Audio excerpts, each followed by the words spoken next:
Imagine this. It's 1975 and the first consumer-grade VCR is introduced. Then suddenly, before you even get a chance to process this new technological advancement, they bring out the VHS, and now you could watch any movie you wanted whenever you desired, and you did not have to be stressing about whether you can make it to the 8 p.m. showing of The Golden Girls, because it could be recorded. Now your Friday nights consisted of going to the video store and picking up a new movie from the shelf, and every time you went back there would be loads of more movies than before. The mass consumption of VHS gave you control over your watching experience, but with this quote-unquote control you thought you had, the media found its way to creep in. And then David Cronenberg reflected on that in a surrealist way.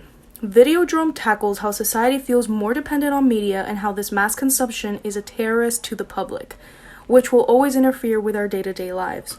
But this message in Cronenberg's Videodrome might not have made sense to people then, but when viewed today, it is a spot-on look at the war between society and media.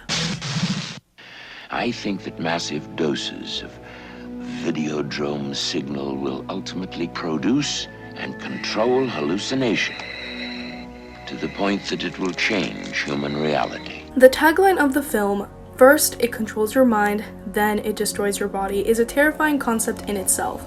Another one that I think is really interesting is a terrifying new weapon.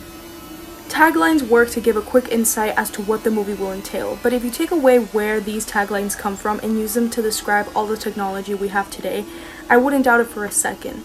This film is full of sex, torture, and murder, and Cronenberg puts us in the same position as the characters watching the Videodrome tape, where we question why we are watching it for so long, but yet are intrigued to find out what will come next.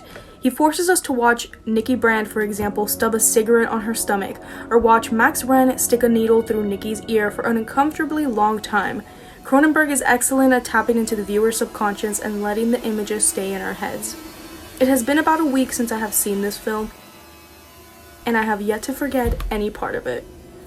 But these images that remain feel like the Videodrome tumor in the movie.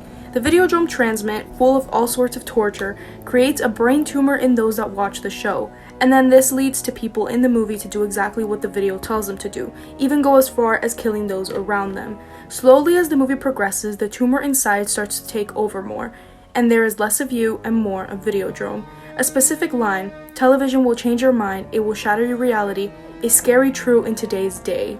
All of that is an analogy to how people's identity today depends on what they watch. In today's standards, there's TikTok, YouTube videos, news, movies themselves, which form a personality in people, and our opinions are sometimes determined by what we are exposed to every day. And having this broadcast changes people's perspective, such as hallucinations in the movie, and makes them do things they didn't think they were capable of, which shows how the media itself can be a parasite. Max's bodily transformation indicates his loss of self-identity and how he is losing control and becoming someone else. And all of this is occurring due to this Videodrome, the media that he's exposed to. This leads to Cronenberg asking the question, when does the media go too far? One of the most interesting topics in the movie is how the quote-unquote villains of the film can be sided with. The people promoting Videodrome are doing this to catch those who are inclined to view it, and they want those individuals to be pretty much evicted from America. They do it in an extreme manner which is questionable to say the least, but Cronenberg asked the question, when should we intervene in people's amusement? Thinking in today's standards, there are ways the media has affected the brains of people and inspired them to do horrible things.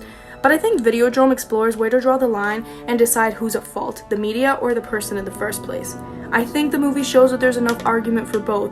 For starters, Max didn't hesitate to check it out in the first place, and he loved the realistic nature of the tape, despite the women being in pain. At the start of the film, in the TV interview, he even expresses how he believes that television is a great outlet for people's violent and sexual fantasies.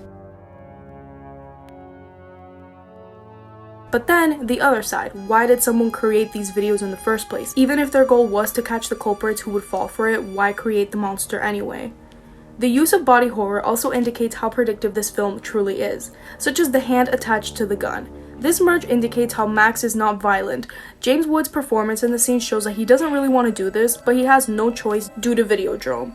But I think the scene also talks about how man and machine are dependent on each other now. That is because everyone is influenced by technology all the times. Looking at the time the film was released, people were watching way more television than ever before. And comparing it to now, our phones are attached to us at all time, just as this gun that was attached to Max. Without our smartphones, some of us have no identity, and without the gun, Max was nothing at this point. The brainwashing that Max has is not too far-fetched from the amount of mass media we are constantly exposed to, such as fake news that can easily put false information in one's head. All in all, Videodrome explores the fear that came with the new era of VHS. People did not know what to make out of this change, and society went from having a handful of channels to view to having an endless amount of media. And looking at us today, we went from having DVDs and Blu-rays in stores to having endless amount of streaming available to us every second. And Cronenberg chose to respond to that and ponder the moral question, who are we without media? We live in overstimulated times. We crave stimulation for its own sake. We gorge ourselves on it. We always want more, whether it's tactile, emotional, or sexual. And I think that's bad.